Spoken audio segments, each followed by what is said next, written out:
As I say, I'm delighted to be here to talk to you about eating well to feel well with Parkinson's.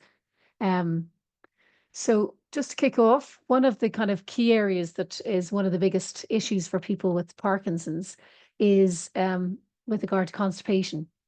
So, people with Parkinson's can actually suffer from constipation as what we call a prodromal, a pre-Parkinson symptom for up to 20 years plus before actually getting diagnosed with Parkinson's.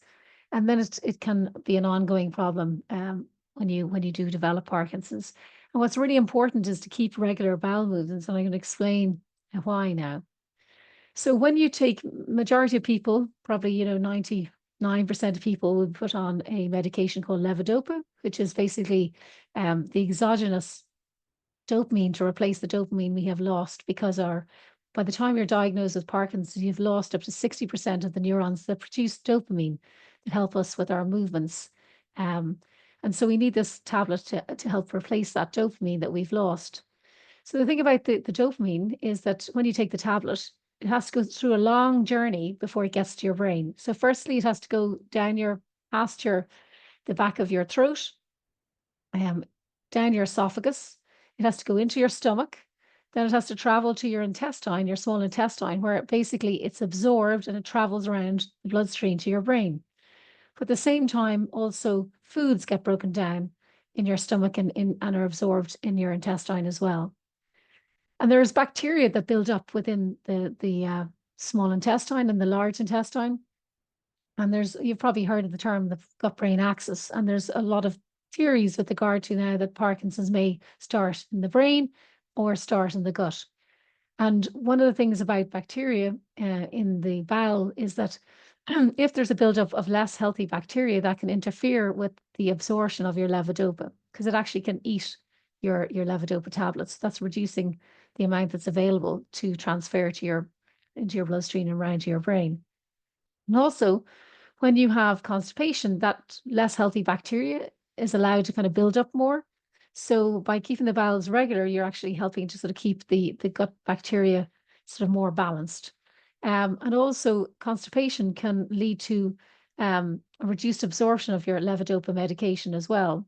So if you're not getting as much of your levodopa medication because of constipation, it may be that your symptoms are not as well controlled because you're not getting as much of that levodopa to your brain. And also, as I mentioned, the unhealthy bacteria can break down the levodopa and reducing the amount that goes to your brain as well. So what's really important in terms of keeping the bowels regular is getting the right fiber in the day. So you need about 25 to 30 grams of fiber a day. And most people with Parkinson's, and to be honest, people without Parkinson's do not get that amount of fiber on an average. Probably most people get maybe 18 to 20 grams a day. So people with Parkinson's really need that extra fiber to help move the bowels, to keep the bowels regular.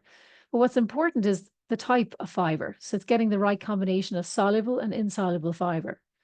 So your soluble fiber is basically comes from your fruit and vegetables.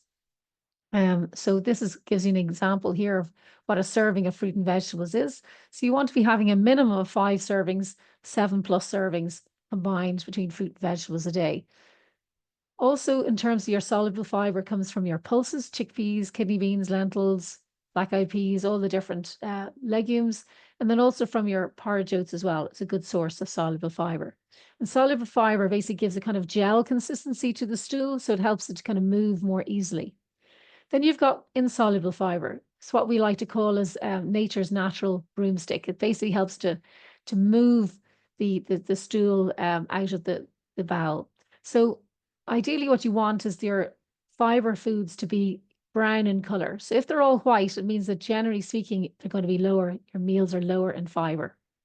So you need the roughage as well as the soluble fiber to help move stool through your bowel. There's different types of whole grains. You can have anything from bulgur wheat, buckwheat, oats, quinoa. There's a whole range to make your meals more interesting. Now, there is one exception, and that is if someone suffers from a thing called gastroparesis, which is slow stomach emptying. The symptoms of this include what's outlined here: heartburn and reflux, nausea, feeling full quickly after you've started eating, vomiting in extreme cases, abdominal pain or bloating, belching, and loss of appetite and weight loss is very common. And there is a thing called diabetic gastroparesis, where basically changes in blood sugar are impacted by food not emptying from the stomach quickly enough. So that can affect blood sugar levels as well. So if you're suffering from any of these symptoms, it's really important that you get assessed for this gastroparesis and get treated for it. So you can speak to your neurologist about it, but ultimately probably getting an assessment by a gastroenterologist would be needed. But the other thing is, it's very important to ideally see a dietitian help you manage that diet, because in this situation, we advise to actually avoid the very high fiber vegetables and fruits, because fiber can sort of if there's too much of it, exacerbate that slow gastric emptying. So generally speaking, if people have those symptoms, they'll be having smaller meals, making sure you chew the food completely, using cooked vegetables more than uncooked, avoiding fatty foods because they can slow digestion. Pureeing or liquid foods sometimes are much easier because they go through the gastric system, the stomach, much more easily and quickly. And also making sure you get up and walk after you eat, avoiding alcohol that can exacerbate, and carbonated drinks and smoking can exacerbate gastroparesis as well. And not to lay down for within 2 hours of eating. So they're just some kind of guidelines if that's something that you suffer with. The other thing in terms of making sure that your bowel is moving healthily and is kept healthy is making sure that you're hydrated. So generally speaking, you want to be getting 8 to 10 glasses of water a day, or fluid a day. So it doesn't have to just be water. It can be from your tea or coffee. It can be from your milk and your porridge. It can be from soups. It's all total amount of fluid. It's not just water. So, and it's making sure that you drink enough to get to help your fiber to move through your bowel. Because if you have lots of fiber in your diet, but don't actually drink enough fluid, it'll actually constipate you even more. And if you have a low fiber diet at the moment and you're constipated and you start to introduce fiber, you need to do it slowly over a number of weeks. So not to suddenly change everything to whole grain and high fiber, because the bowel won't be able to cope with that. It needs to sort of be introduced slowly. So the other thing then in terms of fluid is to mention about caffeine intake. Now, caffeine can actually help the bowel to move for some people. So it can help with bowel movements. But in terms on the flip side, whilst it can actually help to delay fatigue, and increase alertness, as I said, stimulate the bowel, which can help, as I mentioned, if you move the stool out of the bowel, then your absorption of levodopa will be better. But on the flip side, too much caffeine can cause restlessness, insomnia, tremors, rapid breathing. It can cause a fight or flight sort of agitation, increased blood pressure and heartbeat. And these are all symptoms when people don't have Parkinson's that have too much caffeine. So you can imagine when you have Parkinson's and you have too much caffeine, this is going to exacerbate your Parkinson's symptoms. So it's about a sort of a balanced approach. So it's, as I showed here, a maximum of 300 milligrams of caffeine in a day. So that's about 3 cups of instant coffee. Or if you're having the real deal, it'll be 1 cup and that's it. So the thing about caffeine is it remains in the bloodstream for up to 8 hours. So you need to avoid it for at least 4 hours before bedtime. So if you're someone who ends up, getting up to go to the toilet a lot during the night, you need to have a look at your caffeine in the day, reduce it down and have it earlier in the day. The other thing in terms of fluid is watching your alcohol intake. Now, this is within sort of UK and Ireland examples of what a standard drink looks like. But the main thing about alcohol, it's not that you cannot have alcohol when you have Parkinson's, but one of the biggest issues is it can dehydrate you because it makes you start to go to the toilet once you get over a certain amount of alcohol. And when you start peeing a lot, it basically depletes your vitamins and mineral stores. That then affects your food choices as well, because you're not feeling great, you have a bit of a hangover and you start choosing less healthy foods. And obviously, very important, levodopa or alcohol can interact with medications as well.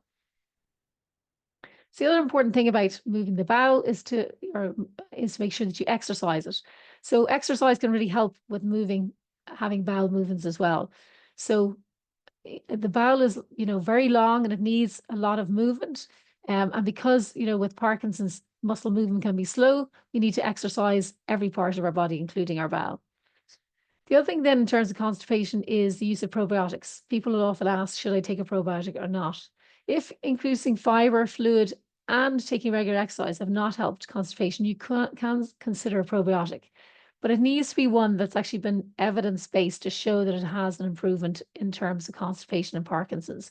And for example, there is one probiotic in the UK and Ireland called Simprove that has shown in research studies to improve constipation in Parkinson's. Generally speaking, we say to trial it for 3 months, track your bowel movements and how any other symptoms are going, and to let your neurologist or Parkinson's nurse know if you're trialing any probiotic.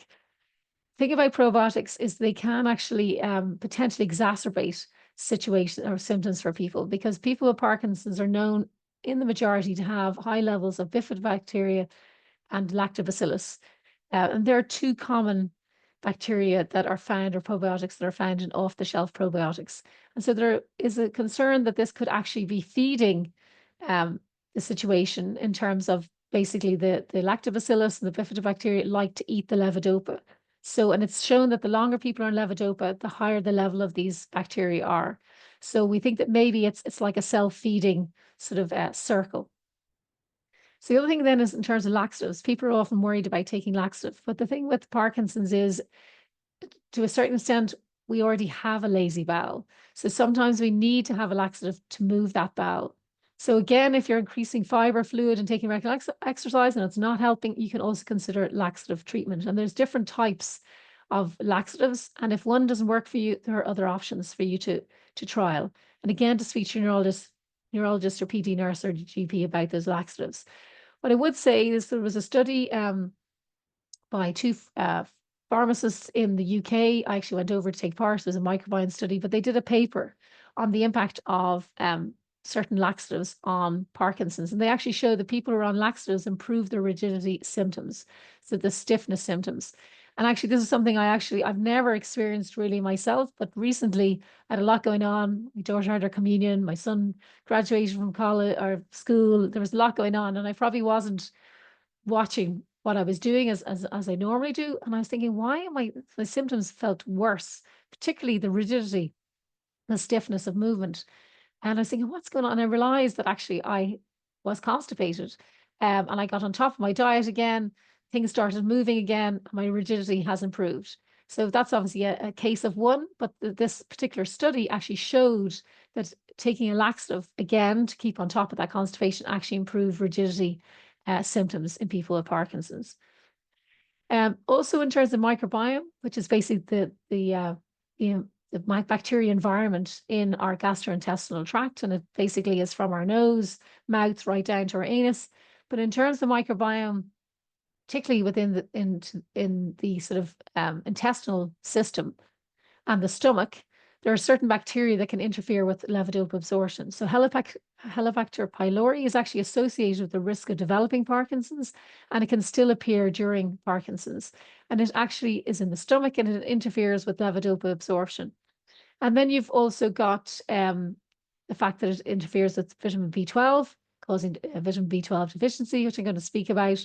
It can interfere with iron levels as well. So these can impact your fatigue levels, and also can impact your vitamin D. And obviously bone health is really important in Parkinson's, so we don't want you to be deficient in vitamin D. It also, there's another bacteria called small intestinal bacteria overgrowth. This is where, again, the less healthy bacteria overgrows. That basically eats your levodopa and interferes with the absorption, so you don't get as much of the levodopa into your brain. It also can interfere with vitamin B12 deficiency and possibly vitamin D. So eating a healthier diet is associated with a reduced risk of Helicobacter pylori, and eating a diet rich in plant-based foods is associated with a healthier gut bacteria in people with Parkinson's. So the other thing then is in terms of being mindful of the timing of certain foods and medication. So your meal composition matters. If you eat a large meal high in fat and protein, it will slow down the digestive system in your stomach in particular. So you can see here a little tablet gets stuck in your stomach. So that basically gets broken down in terms of the acidic environment that your meal is being digested in. So most of it doesn't get out into your intestine where it needs to go to your blood and around to your brain. The other thing is particular protein foods can interfere with levodopa absorption going into from the gut into the blood, but also most importantly, as it goes from the blood across the blood-brain barrier. The reason is that protein foods, they break down to amino acids, and certain amino acids can interfere. They cross at the very same point as the levodopa medications. They compete. So that's why there's advice to try and take your levodopa 30 to 60 minutes before meals, or 60 to 120 minutes after. So half an hour to an hour before, an hour to 2 hours afterwards. Avoiding really large, heavy protein meals, and avoiding taking levodopa with milk, for example, because again, protein content. But what I want to say about this is that we have to be very careful, because when you start taking more levodopa, so you might be up to 4 doses of levodopa plus a day, that timing becomes quite a difficult thing to do. And sometimes people get really flustered. I was talking to a couple there recently whose husband had started on, levodopa, and was ramped up quite quickly to a lot of tablets. And they really found it very distressing trying to time everything. So the thing is, it has to be done such that it doesn't, it's not, the cure is not worse than the actual problem. So, it really depends on your own situation as to what the best approach is. And what I would say is 60 minutes before is usually not needed. About half an hour is usually ample. And if you can go for the half an hour before, it's much easier than waiting and 2 hours after your meal to take a tablet. The other thing is, the reason why it's an hour to 2 hours is because if you take a bowl of vegetable soup with bread, really, half an hour to an hour after that is going to be fine, because that meal is going to be digested fairly quickly through your system. But if you're having a large carvery meal, meat, potatoes, lots of fatty foods, or fatty sauce on it, that's going to take longer to digest. And that's why the tablet, you need to wait 2 hours, because the food will be digested and then your tablet will be absorbed more readily. In terms of, again, the protein foods, it's very important not to cut out protein to try and improve your Parkinson's symptoms. So protein is really important, and you should be getting a minimum of 0.8 grams of protein per kilogram to 1 gram of protein per kilogram body weight per day. And sometimes people cut that out altogether, and that has negative impacts in terms of muscle loss. That has issues in terms of, muscle strength and walking issues, etc. So in terms of the protein, what is a good starting point to help with Parkinson's fluctuations is to spread your protein evenly across your 3 meals. Rather than having, say, a large lump of a meal in the middle of the day, you might find that your symptoms aren't as well controlled, because that protein has kind of absorbed a lot of it competed with a lot of your medication absorption. The other thing then is, sometimes, eating more protein at a time of day when you're going to be not so affected by an off period. So an off period is basically when, so when you start levodopa, it takes roughly about 45 minutes for that tablet to get your brain and for your symptoms to be in control. And that levodopa, a bit like insulin if you're diabetes, it basically takes, a certain amount of time for that levodopa to be used up. So that usually is about 3 to 4 hours when you're first diagnosed, maybe longer. So as that medication wears off, then your symptoms can start to get worse again. And that's when you need to take your next tablet. And that's why they time them across the day. Some people might find that actually having more protein, so if they're on sort of 5 tablets a day, to keep their protein more to the evening time when they're not working or doing lots of things with family, that allows them during the daytime to have better symptom control, and then they have more of the protein in the evening time. This is kind of what we call a protein redistribution diet. And there is some research to show that basically there's a kind of correlation between people being on a protein redistribution diet and actually having better symptom control. So again, in terms of that protein redistribution diet, you need to make sure that you're getting between 0.8 and 1 gram of protein per kilogram body weight. Also, in terms of daytime protein, is roughly around 10 grams of protein. That's very little. And that can be quite hard to do on your own. And that's why it can be useful to have a dietitian help to plan that meal for you. And also being aware that if you have all your protein in the evening, it may lead to a reduction in mobility in the evening time, because it's interfering with your levodopa. So you might need something like a rescue Madapar or something like that to help you move during the night. So just to put this in context about the amount of protein. So if you're a 55 kilogram woman, in terms of protein redistribution diet, you'd be keeping to about 10 grams of protein during the day, and then about 33 to 44 grams in the evening meal. And then for a man, 70-kilogram man, about 46 to 60 grams of protein in the evening. So you'll see here, these are basically, standard chicken breast fillets, and you'll see here at the bottom the amount of protein that's in those portions of chicken breast. So you'll see the one here, the 8-ounce chicken breast, that basically is the whole protein requirement for the gentleman there in the evening meal. So the reality is, certainly here in the UK and Ireland, certainly in Ireland, people eat way too much protein, like large portions, and this could in its own right be interfering with your levodopa absorption. Before getting into any protein redistribution diet, actually just moderating your protein down to the kind of 1 gram per kilogram body weight might improve your Parkinson's symptom control. And this just is a ready reckoner to kind of give you an idea of what foods contain roughly 10 grams of protein. So you can use this to plan. The other thing is quality is very important in terms of protein, because it helps to combat fatigue.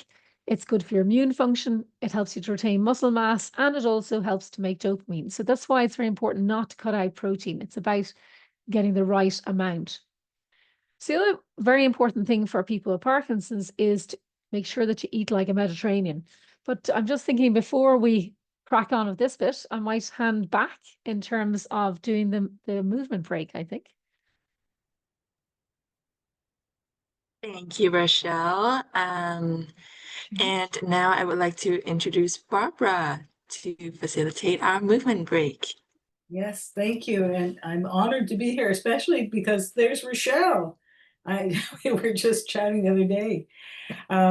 So as a former mime artist and a person with Parkinson's disease, what I found was it helps to wake up our bodies. When I was first diagnosed with Parkinson's, I had no idea I was not moving my right arm when I walked. I didn't even know my face was like a zombie. I had no expression, and I know many of you who know me can't believe that, but I was walking around like this, and my body was stiff and I was hunched over. So I started doing research, and through some of that, I found waking up the body, drawing upon my former work as a mime. I was a professional mime artist, and you may know mime as Marcel Marceau and the mime wall or the mime robot. So when I was studying mime, we worked with imagery quite a bit, and that helped my posture. So my shoulders were rounded, I was slouching. So I'd like to share with you what you might try yourself, and in fact, try it right now. I'm going to give you all a coat hanger. Here it is. I'll draw it first, and suddenly, bing, it becomes a real thing here. And I'm going to push it out through the magical world, and you all grab it. Can you grab that coat hanger? Very good. And we're going to just slightly fold it in half and swallow it, and then it will pop your shoulders open like this. Okay, so I have a coat hanger in here. I just swallowed it. And that will help. If you just think of that image, and it really makes a difference to how you stand. And the other thing is, often we just slouch a little bit. So visualize a marionette wire. You know, you've seen those marionettes, and they pull the string and it makes the puppet move. So you have a wire at the back of your crown, and suddenly pulls you up. So that really helps me to remember to pull up through my spine and have my shoulders back. But the face, we often have heard of hypomemia, which is facial masking in people with Parkinson's. And you can change that because you become mindful and focus on exercising your different facial features. So what I'd like to do with you is start from the eyebrows and moving down to the mouth. And how about I demonstrate it first, and then you try it. Everybody's agreeing with me. Great. Okay. So take your eyebrows. Eyebrows are easy. You can make your eyebrows up and down, up and down. Good. But can you do this? Where you only move your eyebrows, not your eyelids. So it's like this. That's good. It's a little harder. But if you want, what I find helps me, so just make my eyebrows, is I imagine one of the shopping experiences I got. I don't know why. Maybe it was because I became a woman of a certain age. And I would go into a retail shop with some young people, and I go, can I have some help? And I go, yeah, right. See if I care. So that kind of that personality helps me to control just my eyebrows. And the next move I want you to try is just raising your eyelids. Just your eyelids, not your eyebrows. And here's a secret. Mom's not here, so I can talk about my mom. No, she's not in hearing distance. My mom raised 4 children plus my 2 cousins because their mom passed when they were little. And she was also a school teacher. And she didn't want to yell to get our attention. So she would just do this when she was mad. Oh boy. So let's put that together. Start with being my mom, eyebrows raised, relax your eyebrows, relax your eyelids. Try that again. Eyelids, so that's eyelids, eyebrows, relax eyebrows, relax eyelids. Now reverse it. So we're going to start with eyebrows, then eyelids. All right, watch. 1, 2, 3. Eyebrows, as if I care. Eyelids, relax eyelids, relax eyebrows. Good. Now we're moving down to the nose. The nose knows. The nose knows so many ways of expressing itself. How many times have you smelled something bad in the air and you, ew, all right, so it's a little snarling on both sides. Can you snarl with one side only like that? I can, only on my left side. My right side, no, for some reason. But you can practice, manipulating your muscles with your hands. That can help wake up your nose. I love flattening my nose. There are 2 little muscles here at where the nostrils meet your face. And some people have a gift for this. Let's try that. I was born naturally able to do this. It's a great, it can do such great creative faces. If I'll show you after. Try that. Maybe you need to pull it down a little with your face to train your muscles to wake up. And that reaches your brain. You're starting to create a new neural pathway here, being more aware of all the subtle features in your face. Okay? And finally, your mouth. I want you to make your mouth really small, like you've just bitten into a lemon. Ready, set, go. And now big, small, big, small. And now let's go in circles. Let's move our mouth in clockwise. If you want to make sounds, that's really good. I like to use all the senses with these exercises. So now rotate the other direction. 1, 2, 3. Get your mouth moving. Good. And now what you can do is control just your lower jaw moving side to side like this. And then try to control the upper lip. I do that with this mime illusion. I imagine taking a lipstick or chapstick, and I obviously I'm not going to touch my face or I kill the illusion, but I'm going to move to my left, to my right, and then around the top. 1, 2, 3. Very good, very good. And then put the cap back on that chapstick or lipstick and put it down. Okay, this one is the finesse. I'm wondering how many can do this. Let's go for it. I'll first show you what I do. Okay, opposite, right? that, all right, this will be on the test. So, no, I'm only kidding. But let's see if you can do it. And again, to get that upper lip to move, it's not easy. Think of Elvis. Remember, hey, all right. Thank you very much. So it might help you to pull your muscle with your finger if it's not doing its movement easily. And that will, again, train the brain. All right. Kelly, is there time for anything else, or have I used my time? You can do one more thing if you'd like. Okay, fingers. Do you ever have stiffness in your hands? I find with Parkinson's, my hands get stiff, and I have trouble taking my pills sometimes, and then doing up buttons. So let's wake up our hands. Here's the exercise. I'll demonstrate the final result, and then I'll show you how to get there. It's called the finger ripple. I sometimes do sound effects. Shh, shh. And that really helps to loosen up my fingers. So here's what you aim to do at first, is visualize taking the tips of your 4 fingers, keep your thumbs off to the side, and stretch, aiming to touch the wrist. You'll never be able to do it, but aim for it.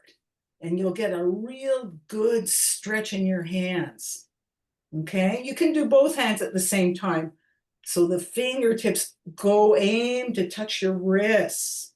That's right. And then when you get to your thumb, the thumb, just try to aim to go all the way across the hand. You'll find one hand is a little easier than the other. I don't know why, but that sometimes happens. So do that one more time for good measure. Stretch, stretch, stretch, stretch, stretch, and then put your hands together. Keep those thumbs by their side, and we're going to do this very slowly and then speed it up as you get more comfortable. So take one hand, your index finger in one hand, gradually bring it back, and then adding the next finger beside it, going into the next hand.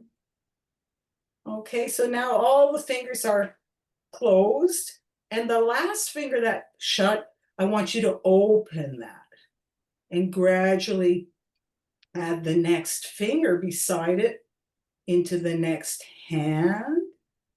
And as you get better, you can speed it up. And that's the finger ripple. All right. So I want to share with you where you can get some more information and examples of waking up your whole body. If you go to my website, Mime, M-I-M-E, over, O-V-E-R, mind, M-I-N-D.com, then /videos, plural, you will find these exercises right in there. Waking up your face, waking up your hands, and then many exercises to wake up your whole body. And I think you'll have fun too and feel good. It really loosens me up. So thank you so much for inviting me, and I get to hang with my friend Richelle. I'm looking forward to hearing the other half of this webinar. Thank you. All right, thank you very much, Barbara. I've put the link to Barbara's website in the chat there in case anyone would like to have it.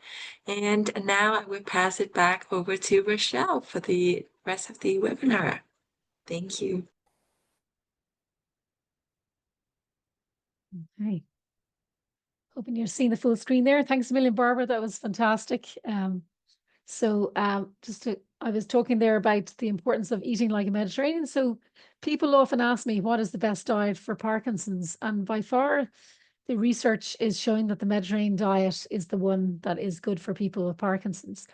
And this is just an example of the Mediterranean diet pyramid, showing the importance of the different constituents of the Mediterranean diet, which basically relies very much on the plant-based foods, so fruits, vegetables, your whole grain pastas. It also focuses on things such as pulses are very important. Also in terms of fish, in terms of oily fish like salmon, mackerel, trout, limiting the red meat to about 2 servings a week, keeping your processed meats down, and keeping your ultra-processed food intake to a minimum, and the sort of cakes and biscuits and things like that to a minimum. But also what's very important is at the bottom there, you'll see the sort of picture, the images of, people eating together. So I call it kind of vitamin C, which is vitamin community, in terms of making sure that you're eating together with your family is very important. In terms of, there's another diet called the MIND diet, which is the Mediterranean Dash Intervention for Neurodegenerative Delay diet, bit of a mouthful. And again, this shows you the different elements of the MIND diet, which are very similar to the Mediterranean diet. However, they focus a bit more on things like specifically getting berries in, the different red, blue, purple berries. And in terms of vegetables, focusing particularly on the green leafy vegetables, also focusing on nuts, servings of nuts in the week, and in particular the pulses. And both the Mediterranean and the MIND diet really focus on the olive oil intake in the diet and having moderate amounts of dairy in the diet.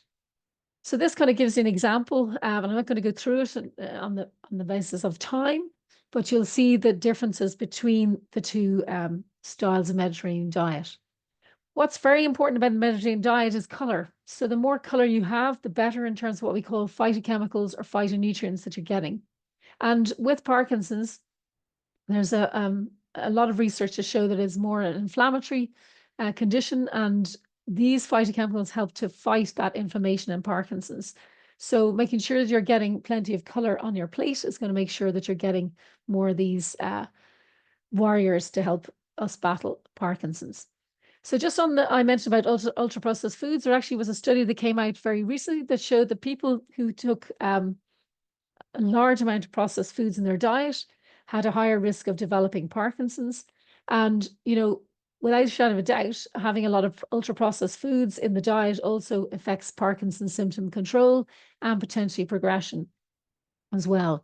So we know in terms of a lot of research around mental health that diets that are associated with a lower risk of diagnosis of depression or anxiety are those that are more traditional healthy diets versus the more processed westernized diet with high amounts of refined carbohydrates and sugar and high fat diet is associated with a higher rate of depressive disorders. So the other thing then in terms of the importance for Parkinson's is making sure that you get your vitamin B12 and your vitamin D checked. The reason being that vitamin B12 deficiency is very common, and so is vitamin D deficiency in people with Parkinson's. And the reality is that vitamin B deficiency, vitamin B12 deficiency, can lead to symptoms that are very like Parkinson's symptoms. So brain fog, fatigue, depression, forgetfulness, weak muscles, falls, and neuropathies. That's pain in the hands and the feet. So these are very much symptoms that are similar to non-motor symptoms of Parkinson's. So a lot of people might think that their Parkinson's is getting worse, but it could be that you actually have vitamin B12 deficiency. So there's a lot here on the slide. I'll let you have a read of that because I'm conscious of the time. But low vitamin B12 is common early on in Parkinson's. And the longer you're on levodopa interferes with your vitamin B12 deficiency, with your vitamin B12 absorption. And as we get older, unfortunately, we can also suffer from lower absorption of vitamin B12. So this can all combine together to put you at a high risk of not having enough vitamin B12 that's required. So definitely it's something that you should get checked annually. In terms of other B vitamins, people ask about different B vitamins. And I suppose it's just to point out that, vitamins are not innocuous. They can have negative side effects when we have too much of it as well. So for example, in vitamin B6, it can, if you take too much of it, cause severe nerve damage, leading people to lose control of their movements. In terms of high folate, it can interfere with your vitamin B12 absorption. And also vitamin B3 there, you'll see, can lead to things like headaches, rashes, dizziness. So just be mindful that supplements, in high doses can have negative effects as well as positive effects. Vitamin D deficiency, many people don't notice symptoms, but they can possibly include fatigue, bone pain, muscle weakness, aches or cramps, and mood changes like depression can be symptoms of vitamin B12 deficiency. And obviously, one of the biggest things, risks to people with Parkinson's is falls. And if you fall and you break a bone, you end up in hospital. That is not a good place that you want to be with Parkinson's. So people with Parkinson's have double the length of hospital stay than any other neurological condition. So, and that is not good for our sort of symptom control to be in a hospital bed for that long. So you want to try and protect your bones to make sure that if you do have a fall, that you don't break them. The other thing then that comes up on a regular basis from people would be with Parkinson's often say, I have real problems with craving sugary foods. And that's about sort of making sure you're balancing your blood sugar. So people with Parkinson's, interestingly enough, I was looking at some research there, can actually have problems what they call with insulin resistance, even if they don't have diabetes. And that can cause sort of low blood sugars. But also people with Parkinson's or diabetes have a high risk of Parkinson's. So there's a lot of people with Parkinson's who also have type 2 diabetes and need to manage their blood sugars. But the other thing is that with your dopamine, when that levodopa wears off, often it's almost like a signal to your body to crave sugar, because sugar actually stimulates dopamine production. So it's like your body's own inherent way of trying to boost the dopamine. But having high blood sugars has a negative effect on your symptom control in the main. So you want to try and have even blood sugars throughout the day. So what I would suggest is that you actually sense when you're going to be wearing off in terms of your tablet and planning in a snack for that time, a healthy snack, rather than leaving yourself where, you've run out of your medication and you're basically just really struggling and you're craving for the sugar to try and pick you up. And it's a very short-lived pick me up. You're going to go crashing down again. So in terms of the sugar intake, the advice is to take no more than 5% of your diet should be coming from what we call added sugars in the diet. So sugar, table sugar, for example. So in terms of the American Heart Association, it's 6 teaspoons for a woman, 9 teaspoons for a man. So putting that into context, 1 bottle of Coke would just wipe that out. So most people are taking way too much sugar in their diet, and it is known to impact Parkinson's symptom control. Also, in terms of people with diabetes, it worsens gastroparesis in terms of that slow stomach emptying. So that affects blood sugar control as well. People who have diabetes who don't have well-controlled blood sugars tend to have worse symptom control and faster progression of the condition. And there was a study done very recently that showed that people who had 25% of their dietary intake calories coming from added sugars had a 3 times higher risk of developing Parkinson's. So sugar is not the devil, but it needs to be, in the detail, needs to be looked at in terms of small amounts in the day. The other thing then in terms of your weight is making sure that you keep an eye on your weight. So in terms of weight loss, it's very common in Parkinson's that people lose weight. So this is a colleague, Matt Eagle from the UK, who kindly let me show this video. He suffers from a lot of dyskinesia, and you can see here it's very frustrating trying to eat your meal when you have dyskinesia. So a lot of people would give up, so not getting enough calories in. And also people suffering from rigidity, tremor, that can make it difficult to eat your meals as well. Constipation can put you off your appetite. Slow stomach emptying can put you off your food. Difficulty preparing food can put you off, eating. And a lack of taste and smell can also impact your appetite. So these will all lead to weight loss. And ultimately, weight loss and being underweight is not a good thing for the longer term progression of Parkinson's. So if you've lost weight unintentionally, you need to speak to your neurologist about that and get advice to help you put that weight back on. The other thing I just wanted to highlight is that people who are of a lower body weight and lose weight have a higher risk of dyskinesias, which is what Matt suffered from there. And just to point out, there was research to show that women might actually require 25% reduction in levodopa versus men. It makes sense because we absorb differently and we absorb more of it than men. And also, women's Parkinson's symptoms are affected by hormonal fluctuations as well. So response to drugs can change around the menstrual cycle and also around the perimenopause and menopause as well. And just if you have a lot of dyskinesia, it burns a lot of energy. And when you lose weight, you're actually going to absorb more of your levodopa, and that dyskinesia is just going to get worse. So you need to talk to your neurologist if you've lost weight and you've got more dyskinesia. he needs to, or she needs to reduce potentially your levodopa dosage down. On the flip side then, in terms of watching your weight, on the overweight side is things like impulse control disorder can appear because of medication. There's a higher rate of eating disorders and food addiction in people with Parkinson's, and people who have DBS often put on 6 kilos 12 months after the DBS. So it's very important that you get counselling around how to manage that if you're going for DBS. But also being mindful that if you do have an addiction around food, not to feel shame about it, to get a referral to a dietitian who specialises in that and can really help you manage that. The other thing then in terms of, managing your symptoms and your diet is to track yourself. So basically learn from your own symptoms, your habits. So if you actually log, what your Parkinson's symptoms are like, what your bowel symptoms are like, what your stress is like, your sleep, your exercise, and when you eat and when you take your tablets, it can give you an awful lot of information of which to kind of be able to identify problem areas. So you might notice that when you're constipated, your symptoms do get worse. When you're not so constipated, they're better. You might notice that when you don't sleep well, that your symptoms are worse. So it's understanding your triggers. And if you're not sleeping well, that even with people without Parkinson's, they don't sleep well, they tend to overeat by 400 calories a day. The other thing was just to say is to ask for a referral to see a dietitian, because dietitians are the registered health professionals to help people with managing health conditions. Now, unfortunately, there's only 2 dietitians per 100,000 people in the world. So trying to get access to a dietitian can be difficult, but how do you get to see one? We did a survey, a global survey, and 84% of people with Parkinson's were never referred to see a dietitian. But also 87% of people with Parkinson's never asked to be referred to see a dietitian. So if you don't ask, you definitely won't get.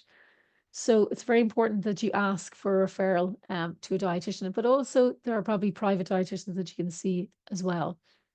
And in terms of a study that was done here in Ireland, 85% of people with Parkinson's were seen not to have access to a dietitian.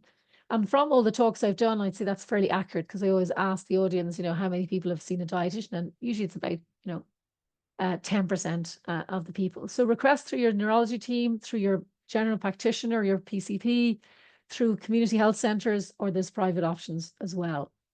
And I just wanted to sort of finish off, because I know you want to do a bit of questions and answers, but just because of this lack of access to nutrition care, I have a couple of dietitians working with me, trying to develop some online nutrition programs to bridge that gap in terms of access to the information, because many people are asking for it. So we've developed a program called Mediterranean PD, and we've developed one around the gastrointestinal health, and we are in the throes of starting malnutrition PD program development as well. And we'll have one on weight and also bone health, and one on supplements as well coming down the line.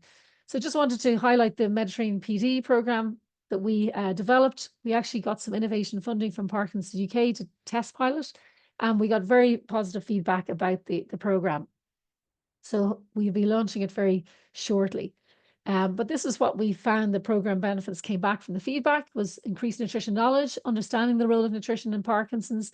It improved people's diet quality, even though it was only a trial for 3 weeks, because we were just testing how people found the platform and the content. There was better symptom management control. People felt more confident actually making informed dietary choices. And also there was kind of a support in terms of, we have a support chat group, which will be manned by dietitians, where people with Parkinson's can ask questions in relation to the program they're doing.